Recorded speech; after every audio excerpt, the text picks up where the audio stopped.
Hello everyone स्वागतम जनाइছোঁ মোৰ অন্য এটা ভিডিঅ'লৈ। আজি অলপ বলক মোৰ লগতে আপোনালোকো ফুৰি আহক। তো ভিডিঅ'টো চাই থাকিব শেষলৈকে। একচুৱেলি ফ্ৰেণ্ডসকল মই হোম শ্বপিত সোমালোঁ আমাৰ শিৱসাগৰৰ ঘৰত আহি আপোনালোকক বস্তুকেইটা এনেকৈ শ্বুট এটা কৰি থৈছিলোঁ আপোনালোকক দেখাই দিছোঁ। তাত যিহেতু ভিডিঅ' কৰা এলাউড কৰা নাছিলে আৰু বহুত মানুহ আছিলে, সেইটো কাৰণে মই ঘৰত কি বস্তুকেইটা আনিলোঁ আপোনালোকক অলপমান দেখাই লৈছোঁ আগতীয়াকৈ। আৰু এয়া আৰু ঘৰত খোৱা এইটো অলৰাউণ্ডাৰ বিস্কুট, বহুত ভাল লাগে টেষ্টি খাবলৈ।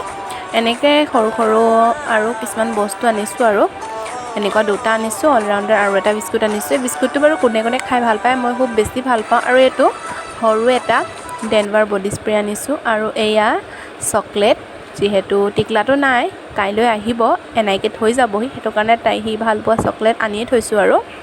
আৰু এয়া মোৰ ক্ৰীম নাছিলে, সেইটো কাৰণে ক্ৰীমটো লৈ আহিলোঁ। খানাটো মেইন দেই বন্ধুসকল, সেইবাবে খাবলৈ সোমালোঁ। শিৱসাগৰৰ আমাৰ কলনীৰ মুখত থকা এই থলুৱা এথেনিক ফুড পায় ইয়াত।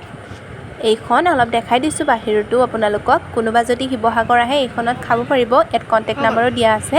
সম্পূৰ্ণভাৱে একদম অসমীয়া সাজ ইয়াত পোৱা যায়।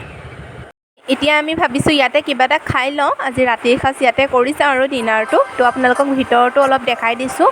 সকলো মানে এনেকৈ বেতেৰে বনোৱা আৰু ঢাৰিৰ পৰা আদি কৰি সকলোবিলাক ইয়াত আছে।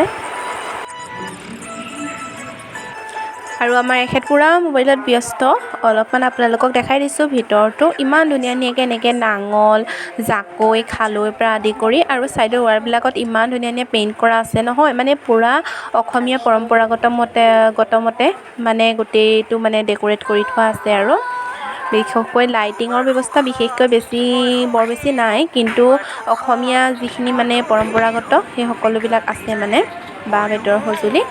আৰু এতিয়া আমাৰ খানাটো আহি গ'ল, এয়া 4 বিধ দিছে আচাৰ জাতীয়।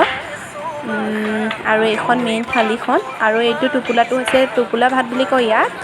এইটো এতিয়া আমি খাম আৰু নিৰামিষ ভেজ থালি। এয়া পকৰি, এয়া আচাৰ, দুবিধ দালি দিছে, এবিধ টেঙা দিয়া দালি, আনবিধ বুট দালি আৰু পটল আলু, কেৰেলা আলু ফ্ৰাই, আলু পিটিকা আৰু চাটনি দিছে। লগতে আচাৰ পানী টেঙাৰ পৰা আদি কৰি বগৰী আচাৰ, জলকীয়া আচাৰ আৰু লগত দিছে আপোনাৰ পানী টেঙা। তো এয়া খাই লওঁ তেন্তে। আৰু ইয়াৰ টেষ্টটোৰ কথা যে কি ক'ম, আৰু বহুত টেষ্টি হয়, বহুত ধুনীয়া। আপোনালোক যদি শিৱসাগৰ আহে বা শিৱসাগৰবাসীসকলেও ইয়াত যদি অহা নাই, এবাৰ নিশ্চয় ট্ৰাই কৰিব দেই। আৰু যদি ভিডিঅ'টো চাই ভাল পালে প্লিজ এটা লাইক আৰু কমেণ্ট কৰি যাব।